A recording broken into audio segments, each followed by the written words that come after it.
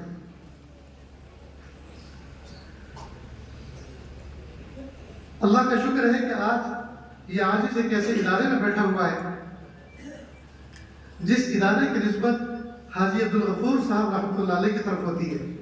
ان کی فکروں سے یہ ادارہ وجود میں آیا, چاہے اس کا مرحلہ دوسرا ہو, پہلا مرحلہ اشرف منزل کے اندر رہا, لیکن یہ نسبت حضرت حاجی عبدالغفور صاحب.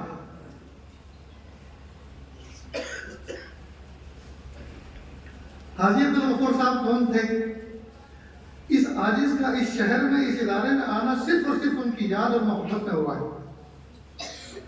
ان کی یاد, ان کی محبت میں آنا. اس عاجز کے پاس رمضان تک بالکل بھی وقت نہیں, لیکن سلوٹوں سے وقت اس لیے نکالا کہ یہ نسبت والی جگہ ہے, نسبتوں والی جگہ. ابھی میں تقریباً 10-15 دن پہلے واپس لوٹا, 15 دن پہلے ساؤتھ افریقہ کے سفر سے, اور افریقہ کے 3-4 ملکوں کا سفر تھا.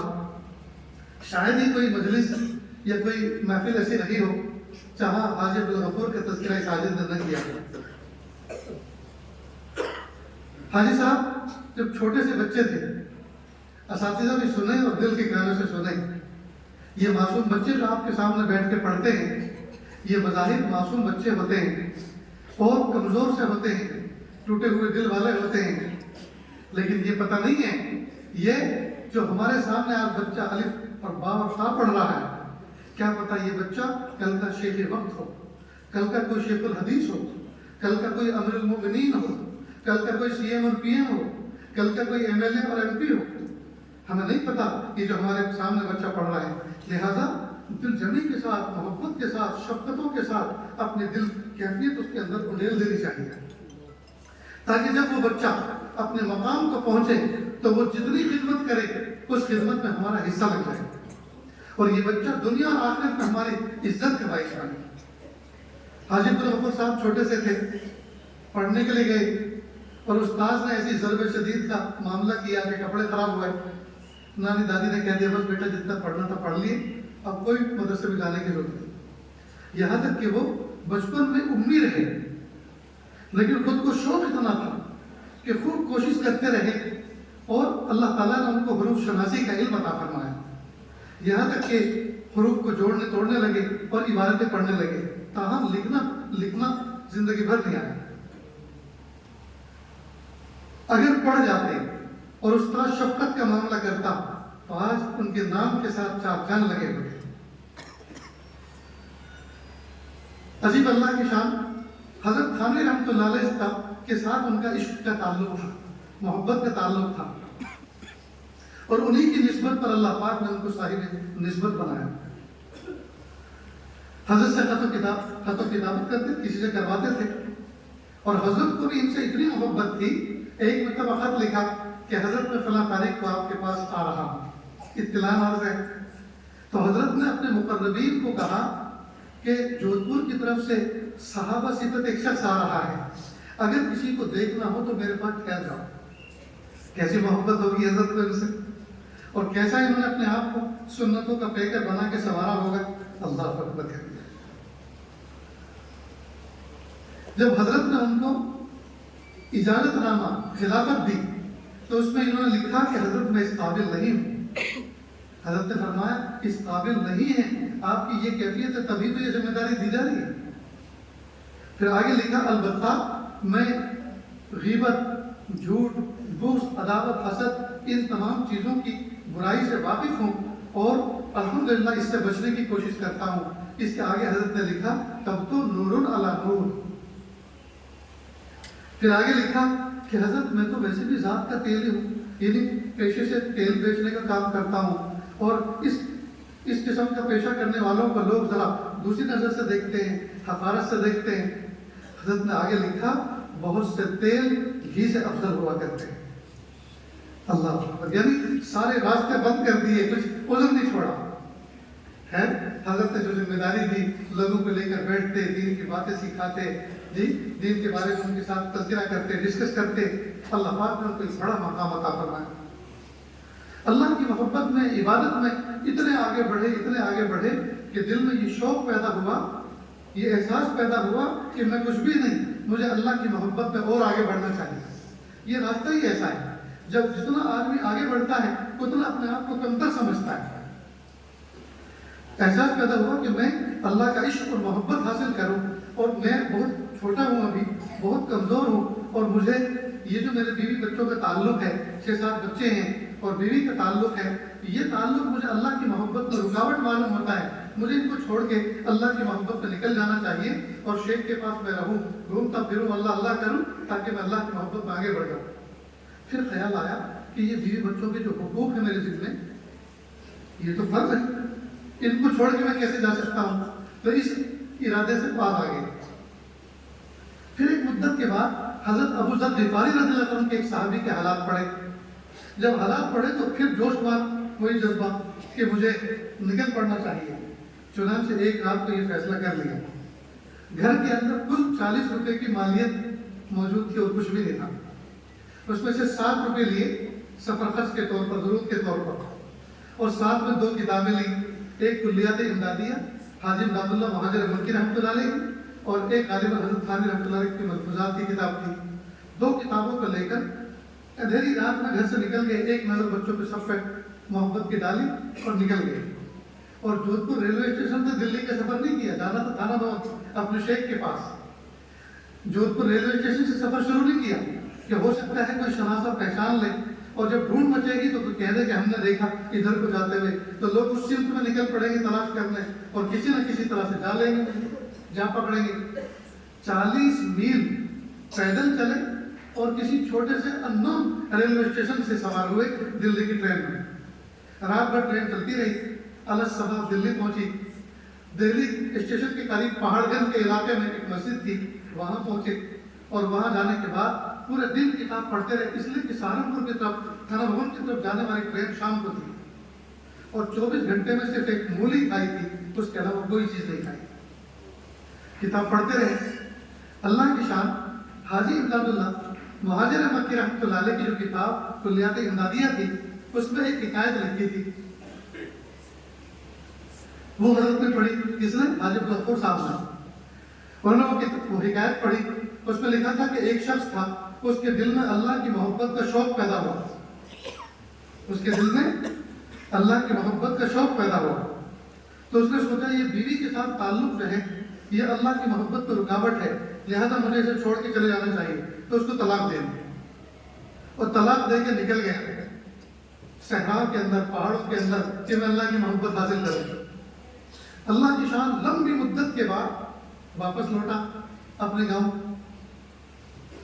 گاؤں میں لوٹا تو ایک شخص نے دیکھا کہ کوئی درویش اللہ کا ولی معلوم ہوتا ہے، میں اس کو اپنے گھر ٹھہراؤں، آج اپنی گھاڑی میں ٹھہراؤں، اس کے اکرام کرو، خدمت کرو، مجھے دعا ملے گی.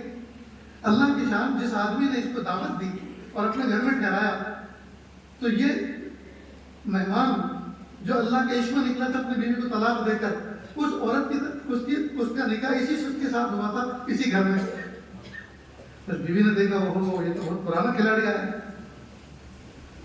خیر اس کا اکرام کیا گیا، کھلایا پلایا سلایا. صبح کو فجر کی نماز پڑھنے یہ دونوں مسجد گئے. تو بیوی نے سوچا کہ یہ جو مہمان جو مجھے طلاق دے کر گیا ہے، یہ جو اللہ کی محبت میں اور اللہ کے عشق میں گھومتا پھر رہا ہے، نکلا پڑا ہے، تو دیکھو تو صحیح ہاتھ میں لیے کیا پھر رہا ہے. تو جو بیگ تھا، جھولا تھا کرنے کا، اس کو کھولا تو اس میں ایک سوئی تھی اور دھاگے کی لٹائی تھی. سوئی تھی اور دھاگا تھا، تاکہ کپڑے اگر کہیں پھٹ جائے تو اس کو سیا جائے.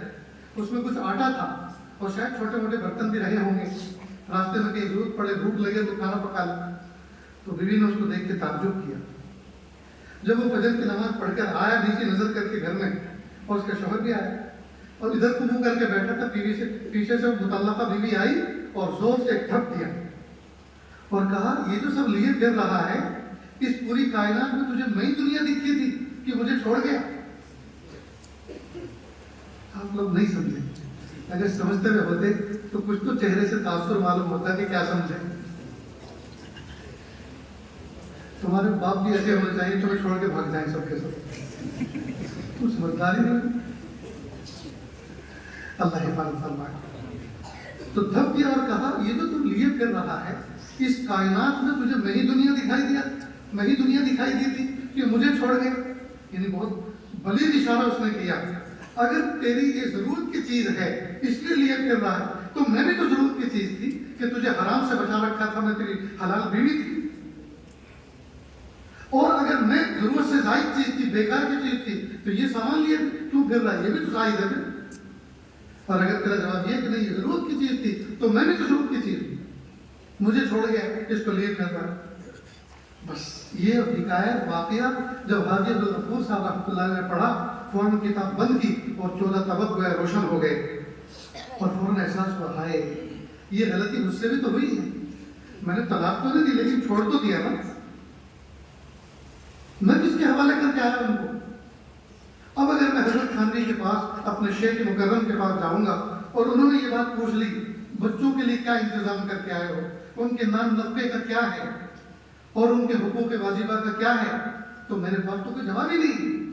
ڈانٹ پڑے گی وہ الگ، سب کے سامنے رسوائی اور شرمندگی ہوگی وہ الگ۔ لہذا چپ چاپ کتاب بند کی اور وہیں سے گھر کی طرف واپس ہو گئے اور جودھپور آ گئے۔ آنے جانے میں مکمل 3 دن لگے۔ جب گھر پہنچے تو اہلیہ محترمہ نے ایک دانہ بھی حلق کے نیچے سے نہیں اتارا تھا، رو رو کے برا حال، اور بچے الگ پریشان تھے، سب سے آ کر معذرت کی، اللہ کے لیے مجھے معاف کر دو، بہت بڑا دھوکہ میں نے تمہیں دیا۔ اس واقعے کو سنا کر دوستوں میں نے ایک نتیجہ نکالا ہے، وہ میں آپ کو سنانا چاہتا ہوں۔ اپنے اکابر مشائخ اسلاف سے اپنا تعلق مضبوط رکھو اور اپنے اسلاف اور اکابر مشائخ کی کتابوں کو پڑھتے رہو۔ اگر نفس و شیطان کے بہکانے پر دائیں بائیں ہو بھی گئے تو ان کی تعلیمات، ان کی توجہات، ان کی برکت والی باتیں آپ کو راہ راست پر لا کے کھڑا کر دیں گے۔ آپ ہمیشہ گمراہ نہیں رہ سکو گے۔ وقتی طور پر اگر کچھ ہو بھی گیا وقتی طور پر، تو اللہ تعالیٰ ان کی صحبتوں کی برکات سے، ان کی توجہات سے اور ان کی تعلیمات کی روشنی میں آپ کو ایسی گائیڈ لائن اللہ عطا فرما دیں گے کہ آپ کے سامنے آپ کا دھوکہ کھل جائے گا۔ تو ویسے یہ بات تو بڑی اچھی لگ رہی ہے محبت والے، کہ اللہ کی محبت، اللہ کے عشق میں آگے بڑھنا چاہیے، لیکن وہ عشق ہی کیا جو اللہ کے حقوق کو پامال کر کے حاصل کیا جائے، وہ محبت ہی کیا جو اللہ کے احکام کو کروڑ بروڑ کر پیش کیا جائے یا حاصل کیا جائے۔ اس لیے دوستو ہمیشہ یاد رکھیں، اللہ کے محبوب صلی اللہ علیہ وسلم کی سنت پر ہم عمل کریں، احکام شریعت کو چپڑا سمجھیں اور اپنا تعلق اپنے اسلاف، اپنے اکابر، اپنے مشائخ علماء صلحاء کے ساتھ جوڑ کے رکھیں۔ جس زمانے میں انسان تھوڑے سے تھے اور ان کے مسائل اور پرابلم بھی تھوڑی سی تھی، اس زمانے میں 2 نبی آیا کرتے تھے، اور جب کہ انسانوں کا وجود بڑھ گیا، پرابلم بڑھ گئی، پریشانیاں بڑھ گئی، اب پوری دنیا میں ایک نبی بھی نہیں۔ عقل تو یہ کہتی ہے شہر جودھپور میں 3 اور 4 نبی ہونے چاہیے، اس لیے کہ تعداد بڑی ہوئی۔ دلی، کلکتہ، بمبئی جیسے شہر میں 8-8 10 نبی ہونے چاہیے، لیکن جودھپور اور دلی اور بمبئی اور کلکتہ تو چھوڑو، پوری دنیا میں ایک نبی نہیں۔ اللہ تعالیٰ نے یہ پاکیزہ سلسلہ کیوں بند کیا؟ سنیں اور غور سے سنیں، اور خاص طور سے فارغ ہونے والے طلبہ سنیں۔ اللہ تعالیٰ نے اپنے پیارے محبوب صلی اللہ علیہ وسلم کو دنیا میں مبعوث فرما کر، اور محبوب کو جو امت عطا فرمائی اور امت میں جو علماء صلحاء عطا فرمائے، گویا کہ اللہ کی رحمت نے اب اعتماد فرمایا کہ اب مجھے کسی نبی کو بھیجنے کی ضرورت نہیں ہے، میرے محبوب کی امت میں جو علماء صلحاء ہیں وہ صبح قیامت تک امت کی رہبری کرتے رہیں گے۔ لہذا دنیا کے اندر جہاں بھی کوئی فتنہ کھڑا ہوتا ہے اور دنیا کے اندر جہاں بھی کوئی اس قسم کی چیز ہوتی ہے، رونما ہوتی ہے، اکابر مشائخ فوراً اس پر سر جوڑ کے بیٹھتے ہیں، دعائیں کرتے ہیں، اللہ تعالیٰ سے دعائیں کرتے ہیں، اس کی تدبیریں کرتے ہیں، اور اللہ تعالیٰ اس فتنے کے مقابلے کے لیے افراد کھڑے کر دیتے ہیں۔ اس لیے طلبہ عزیز، پیارے طلبہ عزیز، اپنے اسلاف سے تعلق جوڑ کے رکھو، اپنے اسلاف سے تعلق جوڑ کے رکھو، اکابر مشائخ کی کتابوں کو سینے سے لگا کے رکھو، ان کو محبتوں سے پڑھو۔ افسوس کی بات ہے امت نے کتابیں پڑھنا چھوڑ دیا ہے۔ میں تقریباً 25 سال سے اللہ کے راستے میں نکلا ہوا، ہندوستان کے باہر کا ملکوں کا سفر ہوتا ہے، ہندوستان کی مختلف ریاستوں کا سفر ہوتا ہے۔ ایک زمانہ تھا فلائٹ کے اندر کتابیں پڑھنے والے ہوتے تھے، ٹرینوں کے اندر کتابیں بکتی تھی، ٹرینوں کے اندر کتابوں میں مصروف رہتے تھے، کتاب نہ پڑھے تو اخبار لے کے بیٹھتے تھے۔ اب کوئی بھی کتاب لے کے نہیں بیٹھتا، ہر آدمی موبائل لے کے بیٹھا ہوا۔ اب پڑھنے کا زمانہ ختم ہو گیا، اب دیکھنے کا دور شروع ہوا ہے۔ بس موبائل میں کوئی گیم دیکھ رہا ہے، گیم کھیل رہا ہے، کوئی فلمیں دیکھ رہا ہے، اور نہ جانے کیا کیا تماشے ہو گئے۔ گھروں کے اندر، لوگوں کے گھر جاتا ہوں، بہت سے گھروں کے اندر آبا و اجداد کی لائبریریاں ہیں، لیکن کتابوں کی وجہ قطع بتاتی ہے کہ مہینوں ہو چکے ہیں، سالوں ہو چکے ہیں، ان کو کسی نے چھوا تک نہیں، ان پر گرد جمی ہوئی ہے۔ پیارے طلبہ عزیز، کتابوں کو پڑھیں، ان سے آپ کو اللہ تعالیٰ نور عطا فرمائیں گے، اور جتنے نیک دل لوگوں کی کتابیں آپ پڑھیں گے ان کی کیفیات آپ کے دلوں کے اندر منتقل ہوگی۔ حضرت حسن بصری رحمۃ اللہ علیہ کا ملفوظ میں نے کسی جگہ پڑھا، وہ فرماتے ہیں قیامت کے دن اگر اللہ تعالیٰ نے مجھے اختیار دے دیا کہ یا تو آپ اپنا حساب اپنی والدہ سے کرا لو یا مجھ سے کرا لو، میں آپ کو اختیار دیتا ہوں، تو حضرت حسن بصری رحمۃ اللہ علیہ فرماتے ہیں کہ میں اپنی والدہ پر اپنے رب کو ترجیح دوں گا، اس لیے کہ میرا رب 70 ماؤں سے زیادہ مشفق و مہربان ہے۔ اب یہ کتاب پڑھ کر ہی تو ملفوظ ملا، یہ کتاب پڑھ کر ہی تو ملفوظ ملا، اور ملفوظ میں اللہ تعالیٰ کی ذات کے ساتھ محبت کیسی عجیب چھلک رہی ہے، کیسی جھلک رہی ہے۔ پیارے طلبہ عزیز، آپ کتابیں پڑھیں گے، کئی مرتبہ ہمارے اسلاف نے راتوں کو کتابیں پڑھی، اور راتوں کو جب کتاب پڑھتے تھے تو کئی مرتبہ جھوم جاتے تھے اور کہتے تھے کہاں ہیں بادشاہ، کہاں ہیں بادشاہ نواب لوگ، کہاں ہیں مالدار لوگ، ان کو کہاں زندگی میں لطف مل رہا ہوگا جو کچھ ہمیں کتابیں پڑھنے میں مل رہا ہے۔ کتابیں پڑھ کر ان کے دل کی رگی کھلتی تھی، ان کا دماغ روشن ہوتا تھا، اللہ کی ذات پر یقین ہوتا تھا، جی، روح کو بالندگی اور روح کو عروج ملتا تھا۔